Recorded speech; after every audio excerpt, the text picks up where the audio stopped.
Let's go back to a breaking news story now. Egyptian state television has reported that the country's former president, Mohammed Morsi, has died. He's said to have fainted during a court hearing on espionage charges. Morsi was a top figure in the now outlawed Muslim Brotherhood. He was toppled by the military in 2013 after mass protests against his rule, and he had been serving a 7-year sentence for falsifying his candidacy application for the 2012 presidential race. Let's get more from TRT World Editor-at-Large Ahmet Alioglu, who's in Leicester for us. Ahmed, we're just getting details through now. It's being said that he collapsed during the court hearing and then actually died outside the courtroom. Well, that's what we've been hearing. The only source, surely, that we're getting some information about this tragic incident is through the Egyptian main TV program and main news agencies. There are no media coverage inside Egypt for lots of kind of neutral media outlets. Nobody is allowed to attend these kind of hearings. He is the President Mohammed Morsi, the deposed president.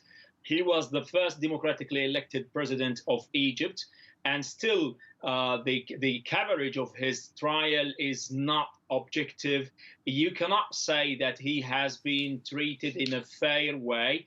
He has been, and his family, through lots of platforms, including Twitter, social media, and human rights agencies, have been calling for him to be taken to the hospital as his health conditions were worsening in the past few months. But it seems that the junta of Egypt, the coup generals, including General Sisi himself, turned a blind eye to all these demands that led to this kind of tragic end to this President Mohammed Morsi. He's been in prison for a long time. He's faced many different sets of charges, it seems. He's already been sentenced for some of them. Were there any concerns over his health?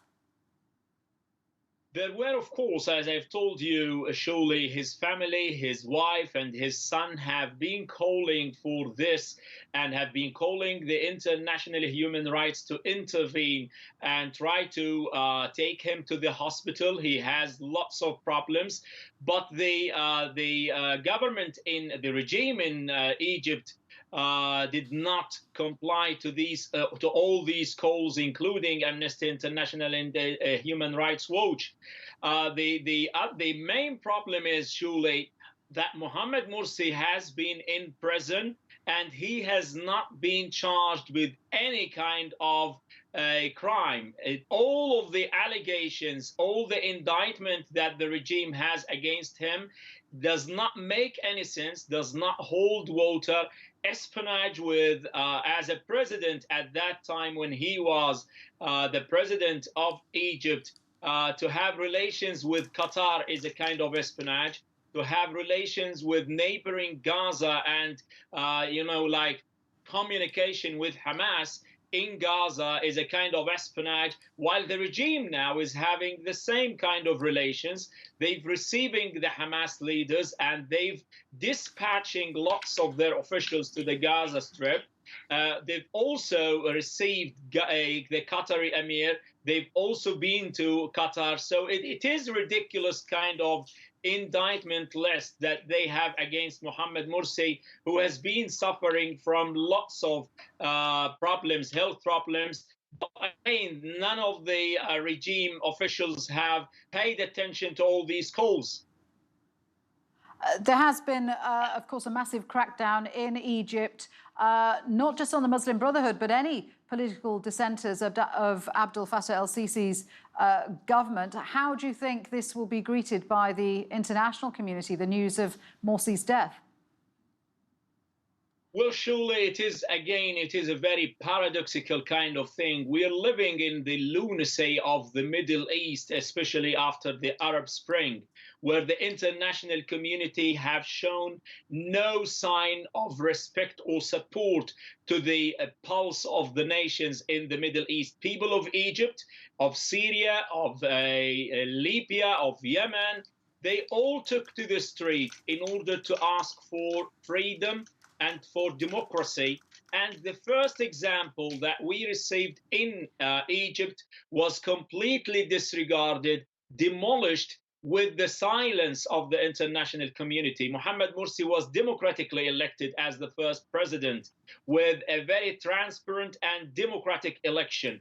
He has lots of problems as any other democracy. The Middle East is still a growing democracy after the Arab Spring, after revolutions, but they didn't get that support from the Western democracies. Neither the United States of America at the time of Barack Obama, nor now at the time of Donald Trump, neither the European Union did not stand by the demands of the peaceful demonstrators and protesters in the streets of Cairo, Libya, and now in Algeria and Sudan. And this ended up with these military generals that they have no fear of any consequences. They are following the same playbook of doing the same coups. Then they hold into power. They kill the people. They carry out this crackdown on dissent. They silence all the opposition. And then they would receive the support of the international community simply because the international community prefers stability over democracy.